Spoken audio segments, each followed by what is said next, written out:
I'm Mary Morehouse, psychotherapist at Insight Counseling Duluth, where I specialize in anxiety and in providing support to individuals affected by cancer and their loved ones.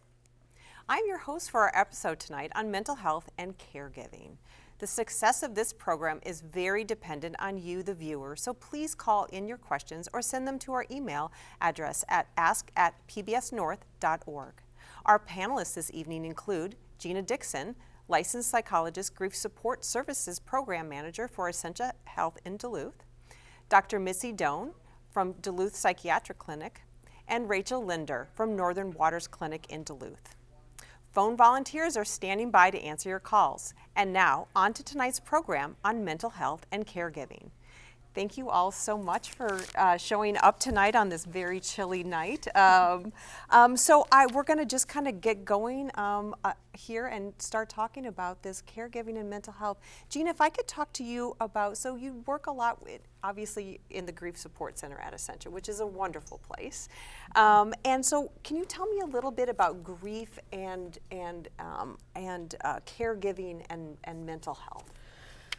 Well, people sometimes don't realize that we grieve from the moment that we learn of a serious illness or a serious diagnosis. We talk about anticipatory grief, and as that illness evolves, we lose things in pieces as caregivers. You know, there's changes in our lives, and so having the opportunity to just be able to identify what those impacts are for many people. Anxiety about the future and irritability is so common, and also just low mood, isolation, and just connecting with other people that can normalize. These are common reactions to stressful life events, can really make such a difference. Yeah, and I think that's such an important point. I work with a lot of cancer patients and their families, and it's that anticipatory grief of the unknowns and the what ifs. And it's the caregivers and the patients that are looking at it from two very different angles, but it's that anticipatory grief is, for the caregivers, is very real, and it affects them greatly, and their ability to care. Absolutely. Right. Their ability to care for the person who's seriously ill, and their ability to care for themselves. And maybe they're sandwiched also between caring for children at home and caring in their work. And so there can be this imbalance between the demands of caregiving and the resources that are in place. Absolutely. Absolutely. Thank you so much. And Dr. Mitzi, would you mind telling us, we talked a little bit before the show, tell us a little bit about, you know, some of the caregiving that you are personally experiencing. Sure. And I feel like that could help, because obviously you are, you know, you're a retired professor from UMD, and so you've been doing this work and as a psychologist for a long time, and you're in this this caregiving space. So if you could share, I think that would be very helpful. Thank you. My husband and I have been on quite a journey, and since about 2015, I have been in somewhat of a caregiving role for my husband. As time has gone on, my husband has become more disabled. He's capable of taking care of most of his basic needs, but things like driving, I used to complain because my husband used to drive all the time, and it drove me nuts. And you should be very careful for what you want, because sometimes you get it. So now I have to drive all the time. You know, things like your lack of freedom because you have responsibilities at home. The wonderful thing about COVID is that it has now allowed me to continue my work as a psychologist from home, because I can do it by Zoom. But the thing about being a caregiver is that it's demanding, and there are times when you don't intend to be snippy or irritable, but you do get snippy and irritable, and I find myself apologizing a great deal. Sometimes I've had to literally get in the car and run away for not very long, half an hour, just to get out of the house. Yes. I'm very fortunate in that my brother lives with us, so I have help. It was sort of difficult in the last 6 weeks because he had to have surgery, so I had 2 people that needed some help. The other thing, though, that really has helped me is putting myself into therapy to manage that stress, to have somebody to talk to. And my husband, wisely enough, put himself into therapy because it's really hard to be the person that needs help. It's really hard to feel dependent when you've been independent all your life and need to ask for things that any other person would think would be just so simple, and it's not simple. Yeah, and I think that shows just the difficulty of the caregiver, as difficult as it is for us as the caregiver, to also understand that the person who is receiving the care is also going through such difficult times. Absolutely. And so trying to balance, a continual balance with that. Yeah. Yep. Yeah, Absolutely. Absolutely. Rachel, what, if you could speak to a little bit of, what are the early signs that a caregiver is being overwhelmed or burned out? Yeah, I think that it's easy to see the signs when they're taking over your life, right? Some of the things that you that were already mentioned. But there are some early signs. Some of them were already mentioned as well. So increased irritability. Lower frustration tolerance. So if something changes in your life, or if even small changes in your structure of your day cause you to feel more irritable than you usually would, less adaptability, right? And really, it's about capacity. So when you're noticing, I don't have as much to give. I'm not as available. I'm not as flexible, and I'm more on edge. I think those are really good early signs, right? Sleep difficulties are a very, very good early sign to look out for.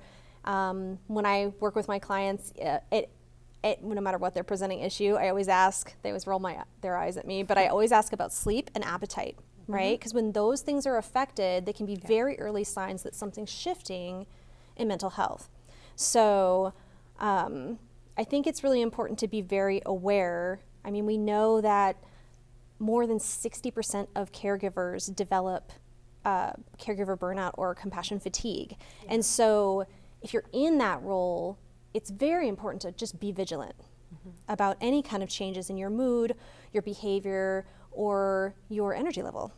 And it might be good for the caregiver to reach out to their support system and Absolutely. say, because as the caregiver, sometimes it's really hard to notice it for yourself. Years ago, I was in a caregiving role with a bunch of friends, and a good friend of mine told me, I had done an overnight shift, and a good friend told me the next day that I needed to go home. And That's humbling. I looked at her and I said, "You're right, I need to go home." And so not very many people could have told me that at that time, but I knew. So I had to have, because I thought that I was being, superwoman and helping all, but I was really, I was not being good. I was told to go home. And so I think really to kind of get those core people that are around you too, to kind of what I'm going through. Sometimes I may need some extra help to kind of let me know when I may need some help. Because sometimes, like your husband who got the help with a therapist, maybe that might have been your suggestion, or did he come up with that on his own? I think he came up with that on his own. He's been married to me for a long time, but I didn't ride him about that. Yeah. He came up with it on his own. Yeah. He had to struggle to find somebody. He wanted somebody that was very directive. Yeah. So he ended up initially with somebody that was just nodding his or her head and saying, "Oh, how does that make you feel?" And that was not working for him. So, and he also needed med management, right? And that's an important piece, because when somebody, including myself, you develop depression or anxiety, and you can use all the coping mechanisms in the world, but your nervous system is under assault. Absolutely. And so many people need to have medication in order to manage that, or your sleep is going to go out the window and your appetite's going to get screwy, and that is your nervous system not functioning properly. And I think that's a great reminder, Mitzi, that, if, in your pre-life that you didn't have to deal with this. This is an extraordinary caregiving situation. And so to ask for those extra help and those extra things that you hadn't normally needed because you weren't in this situation before. Yep. Back to you, Gina. How can caregivers advocate for themselves in medical settings? And I saw that there's a Caregiver Bill of Rights. There is. They're in Minnesota and other states. So Yes. so tell me about, again, since, and I know you have a big history, in the hospital system, but caregiving in the medical system. Yeah, our grief support services department's actually celebrating our 40th anniversary as the first hospital-based grief center in the country.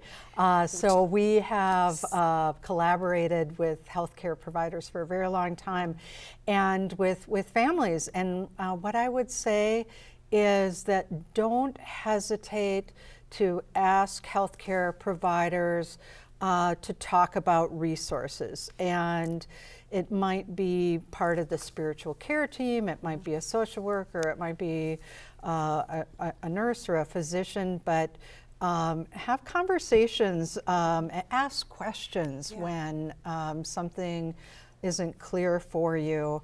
And it can be helpful to bring someone in who maybe has had a better night's sleep that can help, or take notes or keep a notebook, because concentration and tracking when we haven't been sleeping well are one of the challenges, right? Ask for things in writing. That can be a very useful strategy as well. Yeah, absolutely. And the Caregiver Bill of Rights has respect, support, and access to resources. Yeah. So those are things that are absolutely embedded within all the hospital systems. Yeah. That is, you have complete access to those things, right? Respect, support, and access to resources. And I think that's very important for caregivers to know their rights, because I think a lot of times they don't quite understand what their rights are. Yeah. And it's important. Absolutely. Important to know that. Back to you, Mitzi. How can caregiving and boundaries? Say more about that. I'm not sure, Mary, what you want. So how can they set boundaries without feeling like they're abandoning their loved one? How can you set boundaries with the person you're caring for, with other family members? Because there are some family members, I'm sure, who are like your brother or your brother who is right there, and then other friends or family members who aren't. So speak to like boundaries and caregiving. So maybe people who want to kind of get up into your business a little too much, or I'm fortunate. That has not been an issue for me, but I could imagine that there are people who are really opinionated about what you're doing in the family and decide that, hey, I would do it this way or whatever. I think the primary caregiver knows best, because that's their loved one and they need to hold their ground, okay? That doesn't mean you don't listen to other people. But I think it's really important that that's your territory, that's your loved one, yes, and you know that person better than anybody else. So I'm fortunate in that way. I haven't had anybody, my brother or my kids or anybody, step in and try to take over, or maybe they make suggestions, but they're just suggestions. Yeah, I can think of some examples of families that have shared with me that perhaps visitors had should on them. You should be going to church more. You should be looking at another hospital center. you should do this, you should do that. And so I really encourage caregivers to be respectfully direct of, that is not helpful for me at this time. There you go. Good That is job. not helpful to me at this time. That is a brilliant statement. Yeah. I want that written on every caregiver's piece Yeah. of paper that they're taking notes at the hospital. That's great. Exactly. Yeah, very, very important. That again, so great that you haven't experienced it, but other people, and get lots of different opinions, and a lot of different opinions can happen. A couple of questions about seasonal affective disorder. You know, specifically affecting the caregivers. This is a tough time of year. It's cold outside right now. The seasons. We just had a holiday. We're coming up to some more holidays here. Holiday season is a tough time of year for caregivers and their loved ones. For families, things don't look the same. They can't be the same. Seasonal affective disorder can happen. So if you wouldn't mind talking a little bit about all those things, holidays and seasonal. Yeah, holidays are something that's obviously at the forefront of most of my therapy sessions right now for pretty much everybody, right? Exactly. There's all kinds of things that come into holidays, and those things are true if you're in a caregiving position as well. You have your own things that you're bringing to the table, which means past experiences, childhood traumas, and also you're coming into a time of year that has increased expectations for all of us, right, with lower capacity. Yes. Right? So that's a big thing, and I think that there is sometimes a tendency to want to make up for the things that have been lost, which is extra pressure that sometimes caregivers place upon themselves, or to continue to make things special with the barriers that are now present. When it comes to seasonal affective disorder, I think that we can talk about that in the same way we can talk about anything that impacts a caregiver, their own mental health. And, seasonal affective disorder affects so many people, particularly in where we live, right? Yes. It gets very dark very early in the year, and people start to feel it. And so not only can this lead to increased depression symptoms, which include fatigue, anhedonia, which is the inability to experience joy, right? Or to enjoy things that you used to enjoy, as well as the decreased frustration tolerance, all of those things that we already know are signs of caregiver burnout, can be increased with seasonal affective disorder or with depression symptoms. So once again, your capacity is lower. So that's why it's really, really important to make sure that you're maintaining your mental and your physical health, but mental health in particular, because you're not going to be able to pour from an empty bucket. Yeah. Right? Yeah. And And so many times people think that is being selfish, taking care of themselves, because I have this big thing that I'm doing. I'm taking care of this big person. I'm going to put my needs second. And nothing good happens when you're trying to pour from an empty cup. I mean, you're doing the best thing you can do for yourself is to be the most selfless thing you can do as a caregiver is to take care of yourself so you can be a better caregiver. Yeah, I think we've all heard the metaphor of, if you're in an airplane, what do they tell you to do if the cabin pressure lowers and the masks come down? You put your mask on first. Yep. And that's because you can't help other people if you're passed out. So, I think that we have to care for ourselves first, because then we don't have anything left to give. Yeah. And our quality of caregiving to others in our lives dramatically increases when we're better, when we're healthier. Yeah. May ahead. I? Yeah, absolutely. A very dear friend of mine who was very, very ill. I went into the bathroom, and on the mirror he had written "No more used tos," and I was like, "What is this? What is this, Jim?" and he said, "I had to learn to stop thinking about what I used to do and start thinking about what I can do." And I think that's a real way to get through the holidays. Stop thinking about what you used to do and focus on what you can do, what you can do to make the holiday okay, good for you, instead of what it used to be. When 20 you years know you ago, had all this energy and strength, and at my age, at 73, I don't have the energy I had when I was 35. You know, I mean, I'm sorry, I don't.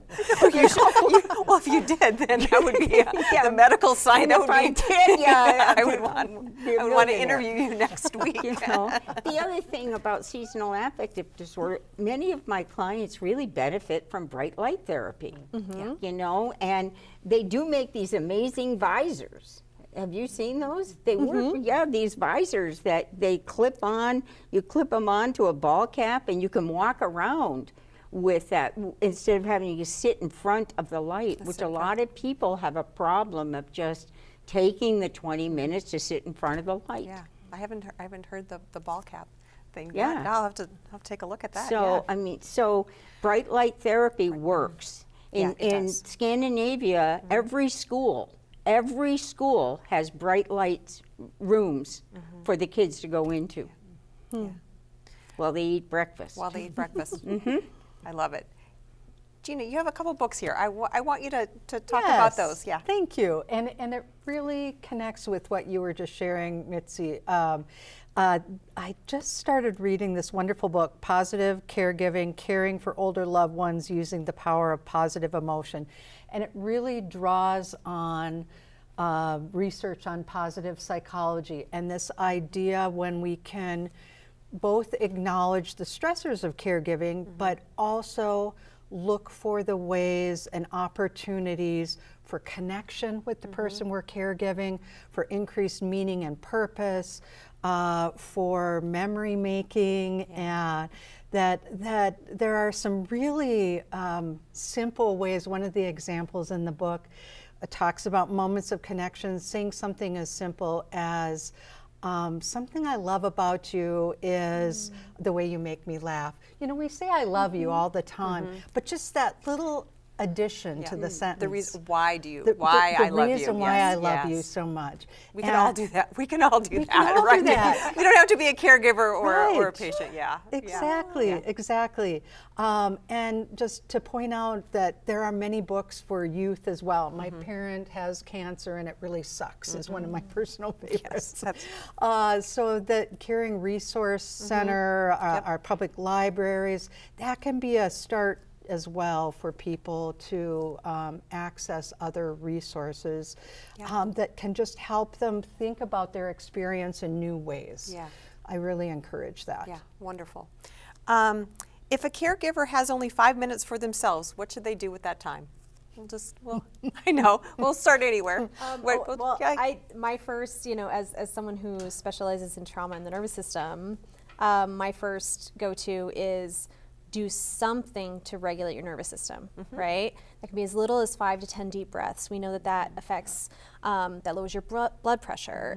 It affects all kinds of things in your body, decreasing anything you can do to decrease cortisol, or just do something that brings you a little bit of joy. Yeah.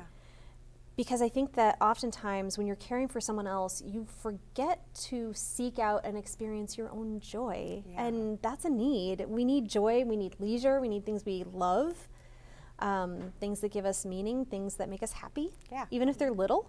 Yeah. Right? And most, and life is made up of usually just lots of little moments, right? It's not the big things. It's those. So identify maybe some of those little things. I think touch is really important. If you have a pet, go pet your dog, pet your cat, pet yourself. Massage your feet. Get some really nice lotion. Massage your feet. Massage your arms. Massage your scalp. It's amazing what 5 minutes of self-touch or touching a pet can really do for you. Oftentimes you're touching the person that you're caring for, right? but you're not getting that touch yourself. Yeah. You know, we're lucky we have 5 dogs. We get a lot of You touch. do get a lot of touch. Too much touch.